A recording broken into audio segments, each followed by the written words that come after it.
2017లో చెప్పినట్టుగానే 2020లో గాల్వాన్ సంఘటన జరిగింది. అవునవును, ఖచ్చితంగా. ఎందుకంటే ఆ టైంలో ఏంటంటే నిఖిల్ చూడు, ఒకసారి నార్త్ బ్యాంక్ని చూడండి మీరు. అక్కడ ఫింగర్స్ ఉన్నాయి, ప్రఖ్యాతిగాంచిన ఫింగర్స్ లీ కమాండ్ నుండి 8 ఫింగర్స్ వరకు. సార్ ఇదేంటి ఫింగర్ అంటే ఏంటి చెప్పండి? ఫింగర్ అంటే ఏమీ కాదు, పర్వతాల్లో నుండి కిందకు జారే నాలుక లాంటి ఆకారాలు ఫింగర్స్ అంటారు. అవి చూడటానికి మన చేతి వేళలో ఉండడంతో ఫింగర్స్ అంటాం. ఇప్పుడు మన దేశంలో అందరికీ ఫింగర్స్ అంటే ఏంటో బాగా తెలిసిపోయాయి. ఆ టైంలో చెప్పాలంటే విచిత్రం ఏంటంటే 2 పెద్ద దేశాలు, ఎక్కువ జనాభా ఉన్న దేశాలు, శక్తివంతమైన సైన్యం ఉన్నవారు. ఇప్పటికీ మనం ఫింగర్స్ మధ్య గొడవ పడుతున్నాం, ఏ ఫింగర్ మీది ఏ ఫింగర్ మాది అని. అవి గ్రౌండ్ మీద కానీ మ్యాప్లో కానీ ఈనాడు రాసి పెట్టలేదు. అక్కడ అదే అయింది. మేము 8 దాకా వెళ్లేవాళ్లం, వాళ్ళు 4 వరకే అనేవారు. మమ్మల్ని 8 దాకా వెళ్లనివ్వకపోయేసరికి మేము వాళ్లని 4 దగ్గరే ఆపేసేవాళ్లం. ఎవరిని ఆపినా ఖచ్చితంగా గొడవ అయితే అయ్యేది. అక్కడ పెంగాంగ్ సోల్ నది కూడా ఉంది, ఇంచుమించు 120 కిలోమీటర్ల దూరంలో ఉంది. దాంట్లో ఒక వంతు మన వైపు ఉంటే 2 వంతులు వాళ్ల వైపు ఉంది. ఇది ఇలా చాలా రోజులుగా జరుగుతోంది. మేమక్కడ ఉండగా కూడా చాలా జరిగింది. అప్పుడు నేను ఏం రాశాను అంటే, ఒకవేళ అందరూ కూర్చుని ఒక ఒప్పందానికి రాకపోతే, అప్పుడు నేను ఒప్పందం గురించి ముఖ్యంగా రాశాను. నేను బోర్డర్ ఒప్పందం అని అనలేను, అది పెద్ద లెవెల్లో జరుగుతుంది. నేను లోకల్ లెవెల్లో మామూలుగా ఒక మాట మీద కట్టుబడ్డం, ఏదంటే కింద లెవెల్ ఇరువైపుల వారు అర్థం చేసుకోవడం. ఒకవేళ ఇలాగే నడిస్తే యుద్ధం ఖచ్చితంగా జరగొచ్చు. 2 దేశాల సైన్యం నిలబడింది, ఇద్దరు రక్తం ఉడుకుతోంది. ఇద్దరిది ఒకే మాట, ఇది నా భూమి అంటే ఇది నా భూమి అని. ఇప్పుడు చైనావాడు కూడా అది అతని భూమేనే కదా నమ్ముతాడు. అలాగే మన దేశం వాడు కూడా అదే అంటున్నాడు. వాళ్లేమో మేమే చొరబడ్డామంటే మేమే చొరబడ్డామంటున్నారు. అందుకే ఇప్పుడు నేనేమన్నానంటే, పెట్రోలింగ్ చేసేటప్పుడు ఒక ఒప్పందం మనం చేసుకుంటే, మన దగ్గర సాంకేతికత ఉంది, శాటిలైట్లున్నాయి, యూఏవీలున్నాయి, డ్రోన్లున్నాయి. వాటిని వాడి మనం ఎవరు ఏ ఏరియాకు వస్తున్నారో చక్కగా చూడొచ్చు, ఎవరు చొరబడుతున్నారు, ఇలా చెయ్యొచ్చు. ఒకవేళ ఆ ఒప్పందానికి రాజీ అయ్యి ఉంటే బహుశా జరుగుండేవి కాదేమో, బహుశా అవ్వకపోయిండేవి. కానీ సార్, ముఖ్యంగా ఈ గల్వాన్ ఇన్సిడెంట్, అందులో మీరు ఆ ఏరియా గురించి సుపరిచితులు, ఆ ఏరియా బాగా తెలుసు, స్పాట్స్ తెలుసు, భూమి విస్తీర్ణం తెలుసు, పిఎల్ఏ యాక్టివిటీస్ తెలుసు, మనవాళ్ళ యాక్టివిటీస్ తెలుసు. ఏం జరిగింది? ఇన్ ద సెన్స్, అసలు ఏం జరిగిందని ముఖాముఖి తలపడ్డారు? ఎన్నో ప్రాణాలు పోయాయి, మనం కొట్టాం, వాళ్ళు కొట్టారు, చాలా నష్టం జరిగింది సార్. నిఖిల్, వీటన్నిటికీ కారణం ఏంటంటే ట్రస్ట్ డెఫిషియన్సీ, అంటే నమ్మకం లేకపోవడం. ఇరువైపులా ఉందది. ఎందుకన్నానంటే వాళ్ళేమో ఇది వాళ్ల ఏరియా అనుకుంటారు. ఒకవేళ పాత యుద్ధాల గురించి చూస్తే 62లో అయిన యుద్ధం, బ్రిటిష్ వారి చొరబాటు, అవన్నీ పై లెవెల్లోనే మొత్తం జరుగుతుంది. కానీ కింద లెవెల్లో గ్రౌండ్లో ఇప్పుడంటూ ఉంటారు కదా, సరిహద్దుల చివర 100 మీటర్లలో దౌత్యం నిర్ణయించబడుతుందని. దౌత్యం అనేది అక్కడే తేలుతుంది, గ్రౌండ్లో ఇన్ఫెంట్రీ వాళ్ళు వెళ్లి తేల్చుకుంటారు. మీరు ఏం కావాలన్నా చేసుకోండి, కానీ గ్రౌండ్లో నిర్ణయం తీసుకోవాలి. కాబట్టి ఈ గాల్వాన్ సంఘటన కూడా నా ఉద్దేశంలో ఏంటంటే, ఇది ముందుగానే అనుకుని చేసింది కాదు, ఇద్దరి వైపు నుండి కూడా అంతే. ఈ 2 వైపుల నుండి కూడా ఈ విధంగా మనం కొట్టుకుందామని వాళ్ళేమీ అనుకోలేదు, కానీ అలా జరిగేలా చేశారు. వాళ్లు మాత్రం రెడీగానే ఉన్నారు, ఇరువైపులా వారు సిద్ధంగానే ఉన్నారు. ఒకవేళ, ఎందుకంటే మాట మీద నమ్మకం లేదు ఇరువైపులా ఏదో ఒకరోజు ఇలా గొడవ జరుగుతుందని తెలుసు, మునుపు కూడా జరిగింది కదా. నెమ్మదిగా విషయం వేడుకుతున్న కొద్దీ సైనికులు వాళ్లు చేయాల్సినవి కూడా చేస్తూ వచ్చారు. చైనా వాళ్ళెలా చేస్తారో అలాగే మేము చేస్తాము, వాళ్ళు 2 ఇస్తే మనం 4 ఇస్తాం, ఈ విధంగా అక్కడ కూడా ఉంటుంది.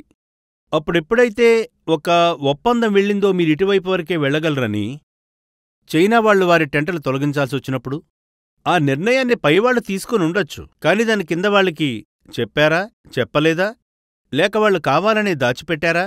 ఈ కారణాల వల్లే కర్నల్ సంతోష్ బాబు అక్కడికి వెళ్లాల్సొచ్చింది. వాళ్లకొచ్చిన ఆదేశాలే వాళ్లు పాటించారు. ఒక సీఓ ఏం చెయ్యాలో అదే చేశారు. కమాండింగ్ ఆఫీసర్ని ఎవరూ ప్రశ్నించలేరు. అందరూ అంటారు ఒక టెంటే కదా అనొచ్చు, కానీ ఒక ఒప్పందం చేసుకున్నాక కట్టుబడి ఉండాలి. అక్కడ మనం 1 ఇంచు కూడా ఎందుకు వదలాలి? అదే కదా మన పద్ధతి. దాన్ని వాళ్ళు తొలగించాలని చూశారు. ఆ ప్రయత్నంలో గొడవ జరిగింది. 2 వైపులా జవాన్లు గాయపడ్డారు. 2 వైపులా ఎంత దారుణంగా జవాన్లు గాయపడ్డారంటే, ముఖ్యంగా చైనా వాళ్లు, మన ఆర్మీలో గాయపడ్డవారు. ఇది నేనేమీ గర్వంగా చెప్పట్లేదు, కానీ మనం ఎప్పుడు ఆపరేషన్లు చేస్తూనే ఉన్నాం. మనకు తెలుసు ఫీల్డ్ గురించి, యుద్ధాల గురించి. అది కాశ్మీర్ అయినా, నార్త్ ఈస్ట్ అయినా, కాంగో అయినా, మనం ఎప్పుడూ ఏదో ఒక ఆపరేషన్ చేస్తూనే ఉంటాం. కానీ చైనాకి ఒక పెద్ద విషయం వాళ్ళు జీర్ణించుకోలేకపోయారు. వియత్నాం ఇంకా 1979 యుద్ధం తర్వాత ఒక ఆపరేషన్లో ఎంత ఎక్కువ మంది గాయపడేసరికి యుఎస్ ఇంటెలిజెన్స్ వాళ్ళు కూడా దీన్ని నిర్ధారించారు. సార్, మీరు అంటున్నారు అంటే ఆలోచించాల్సిన విషయమే. ఇన్ఫెంట్రీ చాలా పాత మాట. మనుషులు గొడవలు పడుతున్నప్పటి నుండి. ఇక 21వ శతాబ్దంలో కూడా జనాలు కర్రలు, రాళ్ళు, ఈటెలు, కట్టెలు వీటితోనే కొట్టుకుంటున్నారు, రక్తం కారుస్తున్నారు. నాకనిపిస్తుంది నిఖిల్, మానవుల్లో ఎన్నో మార్పులైతే వచ్చాయి, కానీ లోలోపల కొట్లాడే మనస్తత్వం ఉంది. కొట్లాడే మనస్తత్వం ఉంది కదా, అది అలాగే ఉంటుంది. చాలామంది అంటుంటారు, ఈ సైన్యమంతా ఎందుకు, శాంతినెందుకు పాటించకూడదు అని, అందరూ శాంతిని పాటించాలి, యుద్ధాలు జరగకూడదు అని అంటుంటారు. ఇది చాలా రొమాంటిక్ ఐడియా. నిజానికి ఇది నిజ జీవితంలో ఇది సాధ్యం కాదు, కాని దాన్ని మనం కేవలం నిర్వహించగలం. కానీ యుద్ధాలు జరుగుతూనే ఉంటాయి. అలాగే మానవుళ్ళు గొడవపడే ఆ మానవ ప్రవృత్తి ఉంది కదా, ఆ మృగం ప్రవృత్తి ఎల్లప్పుడూ ఉంటుంది. నిజమే సార్. ఇది గన్స్ వర్సెస్ బటర్ అనొచ్చు, రోటీ వర్సెస్ గన్ అనొచ్చు. ఈ డిబేట్ మొత్తం చదువుకునే సమయంలో అంతా బానే ఉంటుంది, కొంతవరకు నిజమేమో కూడా. కానీ నా నమ్మకం ఏంటంటే, మన సైన్యం ఉంది కదా, ఆర్మ్డ్ ఫోర్సెస్, కేవలం ఆర్మీ మాత్రమే కాదు, ఇది ఏ దేశానికైనా భీమా లాంటిది. దానికి మూల్యాన్ని ప్రభుత్వం కట్టి తీరాలి. నేను ఒప్పుకుంటాను నిఖిల్. అలాగే సైన్యం, అందులోనూ బలమైన సైన్యం యుద్ధం జరగకుండా ఉండడానికుంది. ఇది వాస్తవం కాదు. బయట ప్రజలు, సాధారణ మనుషులు సైన్యం యుద్ధాల కోసమే అనుకుంటారు. నా ఉద్దేశంలో ఇది ఒక శక్తి, ఖచ్చితంగా ఇది ఒక బలమైన సైన్యం, యుద్ధం కాకుండా ఉండడానికి, యుద్ధం జరగకుండా కాపాడుకోవడానికి సైన్యం. పిఎల్ఏ గురించి మీ ఆలోచన ఏంటి? పిఎల్ఏ అంటే చైనా వాళ్ళ ఆర్మీ గురించి, పీపుల్స్ లిబరేషన్ ఆర్మీ. వాళ్ళు మనలాగే ఉంటారా? మనలాగే ఆలోచిస్తారా? ఇంకా వాళ్ళు మనలాగే యుద్ధ నిపుణులా? ఇది నేనెందుకు అడుగుతున్నానంటే, మీరు కాసేపటి క్రితమే అన్నారు, మన సైన్యానికి అలవాటే గత 1950 నుండి ఏదొక చోట. మొట్టమొదట నేను పిఎల్ఏని కూడా ఒక ప్రొఫెషనల్ అనే అంటాను. వాళ్ళేమంత నాజూకు మనుషులు కాదు, నేనొప్పుకోను. తక్కువ అంచనా వేయకూడదు. మనం గుర్తుంచుకోవాల్సింది ఏంటంటే, మన శత్రువుని మనం ఎప్పుడూ తక్కువ అంచనా వెయ్యకూడదు. వాళ్ళు కారు కూడా, అది నేను నమ్మే మొదటి విషయం. వాళ్ళకి సింబాలిజంలో చాలా ఇంట్రెస్ట్ ఎక్కువ. వాళ్ళు వస్తే చక్కగా సెల్యూట్ చేస్తారు, మాటలు చాలా మర్యాదగా పద్ధతిగా ఉంటాయి. వాళ్ళదే కోరుకుంటారు కూడా. వాళ్ళ పెద్ద ఆఫీసర్లు వచ్చినప్పుడు మనం కూడా మర్యాదగా మెలగాలని కోరుకుంటారు. వాళ్ళు సరిగా పలకరించాలని 2 చేతులు కలుపుతారు, సెల్యూట్ కొడతారు. ఏ విధంగా మేం కలుస్తామో ఇవన్నీ వాళ్ళకి చాలా ముఖ్యం.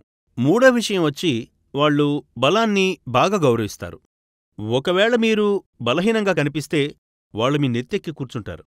అదే మీరు బలంగా కనిపిస్తే వాళ్ళు వద్దులే అనుకుని వెనక్కి తగ్గిపోతారు. ఎందుకంటే మా రాజ్పుత్ రెజిమెంట్ పల్టన్తో అక్కడికి వెళ్ళినప్పుడు మా టీంలో ఉన్న బాస్కెట్బాల్ వాళ్ళు, కుస్తీ బాగా బలంగా ఉన్నవాళ్ళని ముందు వరుసలో నిలబెట్టాను. అలాగే వాళ్ల మీసాలు కూడా చాలా పెద్దవిగా ఉండేవి.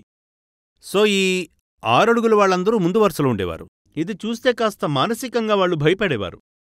అప్పుడు కాస్త తక్కువ ఇబ్బంది పెట్టేవారు, ఎందుకంటే వాళ్ళు పెద్దగా ఏం చేసేవారు కాదు. కానీ వీళ్ళందర్నీ చూసి వాళ్ళు అర్థం చేసుకునేవారు, బాబూ వీళ్ళందరితో మనం చాలా జాగ్రత్తగా ఉండాలి అని. అక్కడ మన బాడీ లాంగ్వేజ్, మాట్లాడే తీరు, ఎలా నిలబడ్డారు అనే దానిమీద దాని ప్రభావం చాలా ఎక్కువగా ఉంటుంది. 4వ విషయం ఏంటంటే, వీళ్ళ రాజకీయ జోక్యం చాలా ఎక్కువగా ఉంటుంది. వీళ్ళు కమ్యూనిస్ట్ పార్టీ యొక్క నియంత్రణ చాలా ఎక్కువగా ఉంటుంది. మేమెదురుబదురుగా మాట్లాడుతున్నప్పుడు ఒక వ్యక్తి దూరంగా నిలబడి ఉండేవాడు. ఎవరాని చూస్తే అతను రాజకీయవేత్త అన్నమాట. అతను కేవలం చూస్తూ ఉండేవాడు, ఏం చేస్తున్నారు, ఏం చెయ్యట్లేదు అని. ఇక్కడ వాళ్ళకేమైనా సమస్య వస్తే అతను వెళ్ళి వాళ్ళని అడిగేవాడు, ఇలా చెయ్యొచ్చా లేదా అని. ఇండియన్ ఆర్మీ వాళ్ళు అడిగినట్టు చేద్దామా వద్దా అని ఇక మొత్తానికి వాళ్లే నిర్ణయం తీసుకునేవారు. మాకు చాలా ఆశ్చర్యంగా అనిపించేది, ఏంటి మనకి ఇక్కడ చైన్ ఆఫ్ కమాండ్ ఇలా ఉంటే, కానీ వాళ్ళ చైన్ ఆఫ్ కమాండ్ మాత్రం ఆఫీసర్లే కాదని పొలిటీషియన్తో మాట్లాడేవారు, ఇలా చెయ్యాలా వద్దా ఏంటి అని. వాళ్ళు ఓకే అన్న తర్వాతే వాళ్ళు ముందుకు వెళ్లేవారు. రాజకీయ జోక్యం ఎక్కువగా ఉంది, వ్యూహాత్మక స్థాయిలోనే కాకుండా ఆచరణలో కూడా. అబ్సల్యూట్లీ. ఇది చాలా వింతైన విషయం సార్. ఎందుకంటే నాకు మీకు బాగా తెలుసు, మన భారతీయ సైన్యంలో అయితే వ్యూహాత్మకంగా అలాగే ఆచరణలో కూడా. మీరన్నారు చైన్ ఆఫ్ కమాండ్, మీ సీనియర్ ఏ లెవెల్లో ఉన్నా సరే మీరు వారిని అడుగుతారు. వాళ్ళని అడగడంలోనే అర్థం ఉంది. అవునవును. ఏ రాజకీయ నాయకుడో, ఏ పొలిటికల్ పార్టీకి సంబంధించిన వ్యక్తో మనకు అక్కడికి వచ్చి చెప్పలేరు కదా. నాకు గుర్తుంది సార్, మేము చైనా వాళ్ళ గురించి చదువుకునేటప్పుడు అందులో రాసింది ఒక ఇన్ఫెంట్రీ బెటాలియన్లో వాళ్ళ సీఓ కాకుండా వాళ్ళ కమాండింగ్ ఆఫీసర్తో పాటు ఒక రాజకీయవేత్త కూడా ఉంటాడని. అవును. అతను రాజకీయ పార్టీకి, అంటే చైనీస్ కమ్యూనిస్ట్ పార్టీ వాళ్ళకి జవాబుదారీగా ఉంటాడు. ఆ రాజకీయవేత్తకి చాలా మర్యాద చేసేవారు. కానీ చైనా వాళ్ల విషయంలో నేను చూసిందాన్ని బట్టి వాళ్ళు మానసికంగా చాలా బలహీనంగా ఉన్నారు. ఎందుకంటే వాళ్ళు సాంకేతికంగా చాలా ముందుకు వెళ్ళిపోయారు. ఇప్పుడు ఉదాహరణకు చెప్పాలంటే, వాళ్ళ ఒక కారులో వస్తారు, కారులో ఉంటారు వాళ్ళు. ఆ కారు ఎయిర్ కండిషన్ ఉంటుంది. ఒకవేళ మాకు ఫేస్ ఆఫ్ నడుస్తున్నప్పుడు, ఫేస్ ఆఫ్ అంటే ఎదురుబదురుగా మాట్లాడేటప్పుడు, ఫేస్ ఆఫ్ నడుస్తున్నప్పుడు ఒక్కోసారి మేము 19 గంటల సేపు మాట్లాడేవాళ్ళం. 19 గంటలు అలా అలా నిలబడే నిలబడే మాట్లాడేవారా? ఉండేవాళ్ళం మాట్లాడుతూ. వాళ్ళ వెనక్కి తగ్గట్లేదు, మేము తగ్గట్లేదు. కొట్టుకునేవారా మరి? లేదు, ఆ టైంలో కొట్లాటలు లేవు. ముందు మీరు వెళ్తేనే అప్పుడు మేమే వెళ్తామన్నట్టు వాళ్ళు మాట వెనకపోవడం లాంటివి. ఎందుకంటే నమ్మకం లేక. ఇక ఆ విధంగా 19 గంటలు మేము నిలబడే ఉండేవాళ్ళం. మన కుర్రాళ్ళు మాత్రం నిలబడే ఉండేవాళ్ళు, ఒకరి తర్వాత ఒకరు. కానీ వాళ్ళు కాసేపటికి ఒకరిని నిలబెట్టేసి మిగతా వాళ్ళు వెళ్లి కారులోనే కూర్చునేవారు. సో వాళ్ల శారీరక బలం మనకన్నా తక్కువే అని ఖచ్చితంగా చెప్పొచ్చు. సాంకేతికంగా అవును, వాళ్ళు మనకన్నా కొన్ని విషయాల్లో బెటర్ అని చెప్పొచ్చు. కాస్త మనకన్నా ముందున్నారని చెప్పొచ్చు. వాళ్ళని ఖచ్చితంగా ప్రొఫెషనల్ ఆర్మీ వాళ్ళగానే మనం చూడాలి. ఏదో సరదాగా వచ్చారు, బాగా బలహీనులు అని మాత్రం అనుకోవడానికి లేదు. కరెక్ట్గా చెప్పారు సార్. ఎప్పుడూ శత్రువుని తక్కువ అంచనా వేయకూడదు. చెప్పాలంటే మనకన్నా ప్లానింగ్ వాళ్లే బాగా చేస్తారని నమ్మాలి. మనతో సమానంగానే యుద్ధం చేస్తారని నమ్మాలి. అలా చేసినప్పుడే విజయం మనకి దక్కుతుంది. అయితే సార్, చైనా గురించి మాట్లాడాం, పాకిస్తాన్ గురించి మాట్లాడాం. నాకు తెలుసు మీరు ఆఫ్రికాలో కూడా పనిచేశారు. సంయుక్త రాష్ట్రం అంటే యునైటెడ్ నేషన్ తరపున కాంగోలో మిలిటరీ ఆఫీసర్గా పనిచేశారు. అయితే అక్కడ నేను మీ ఫోటో ఒకటి చూశాను. ఆ ఫోటో ఏంటంటే ఒక పాకిస్తానీ ఆఫీసర్ మీ గుండెల మీద ఒక స్టార్ని పెడుతున్నారు, ఒక మెడల్ ఇస్తున్నారు. నాకు తెలిసినంతవరకు పాకిస్తాన్ వాళ్ళు తూటాలు కాలుస్తారు కానీ ఈ మెడల్ ఎక్కడి నుంచి వచ్చింది? అవును, నిజానికి భారత సైన్యం ఇంకా పాకిస్తాన్ సైన్యం తోటాలు ఇచ్చిపుచ్చుకుంటారు. చాలా అరుదుగా జరుగుతాయి. పాకిస్తాన్ బ్రిగేడియర్ జనరల్, ఆయన పేరు కూడా నాకు గుర్తుంది, brigadier general Farooq Bashir. General Farooq Bashir, if you are listening to this, please give us a shout out. So ఆయన మా డివిజన్కి డిప్యూటీగా ఉండేవారు, జీఓసీగా విక్రమ్ సింగ్. తర్వాత మాకు ఆయన చీఫ్ కూడా అయ్యారు. ఒక మంచి ఆఫీసర్ అని చెప్పచ్చు. అయితే అదే టైంలో నిఖిల్, ఆ తర్వాత చీఫ్ అయిన మిస్టర్ కామర్ బాజ్వా, అతను కూడా మాకు కమాండర్గా, అతను అక్కడే అదే టైంలో ఉన్నారు. మన ఇండియన్ ఆర్మీ ఇంకా పాకిస్తాన్ ఆర్మీ వాళ్ళ కాబోయే చీఫ్స్ ఒకే చోట ఉన్నారు. ఖచ్చితంగా మేమందరం కలుస్తూనే ఉండేవాళ్ళం, మధ్య మధ్యలో మాట్లాడుకునేవాళ్ళం. అక్కడ యుఎన్లో పద్ధతులు ఎలా అంటే, ఇక్కడ మన శత్రువులు కావచ్చు కానీ అక్కడ మాత్రం నీకు చాలా ఆశ్చర్యంగా ఉండొచ్చు నిఖిల్, ఏ ఆఫీసులో అయితే ఆయన నేను కూర్చునేవాళ్ళము, నాకు ఎదురుగా ఒక పాకిస్తాన్ ఆఫీసర్ ఉండేవారు, నేను ఎక్కడ కూర్చునుంటే మధ్యలో ఒక బ్రిటిష్ ఆఫీసర్ ఉండేవాడు. అతనే మాకు బాస్ అన్నమాట. ఇంకా మేమేమో హిందీలో ఉర్దూలో అలా మాట్లాడుకునేవాళ్ళం. రోజంతా అలాగే కబుర్లు చెప్పుకుంటూ ఉండేవాళ్ళం. అప్పుడైనా అనేవారు, ఏంటయ్యా మీరు అక్కడ మీ ఇద్దరు కొట్టుకుంటుంటారు, ఇక్కడేమో రోజు మాట్లాడుకుంటూనే ఉంటారు, మిమ్మల్ని అర్థం చేసుకోవడం కష్టం అనేవారు. సో అక్కడ అలా ఉండేదన్నమాట. కొంపదీసి మీరు ఆ బ్రిటిష్ అతన్ని వెక్కిరించలేదు కదా? లేదు లేదు, అలాంటిదేం ఉండదు. ఎందుకంటే మనకి వాళ్ళకి పాత నిజమే అనుకోండి. ఈ విధంగా మాట్లాడుకుంటూ ఉండేవాళ్ళం. సో ఇండియా ఇంకా పాకిస్తాన్ ఆఫీసర్లలో పెద్ద పద్ధతుల్లో, మాటల్లో పెద్దగా ఏమీ తేడా ఉండేది కాదు. అంటే ఆకాశానికి భూమికి తేడా ఉన్నట్టు కాకుండా నార్మల్గా ఒకేలా ఉండేది. ఇన్ఫర్టీ ఆఫీసర్లు ఒకేలా ఉండేవారు, ఆర్మీ కూడా ఆఫీసర్లు కూడా సుమారు ఒకేలా ఉండేవారు. వాళ్ళ స్టైల్ ఉంటుంది కదా, అలాగే ఉండేవారు. వాళ్ళ జవాన్లు కూడా ఆ విధంగానే ఉండేవారు. నిజం చెప్పాలంటే పాకిస్తాన్ జవాన్లు వాళ్ళ బ్రిగేడ్ వాళ్ళు మా దగ్గరకు వచ్చి సెల్యూట్ అని చెప్పేవారు. అలాంటి వారు కూడా ఉన్నారు. సెల్యూట్ చేసేవారు వాళ్ళు. చూడండి, ఆ గౌరవం ఇవ్వాలని వాళ్ళకి ఉంటుంది కదా.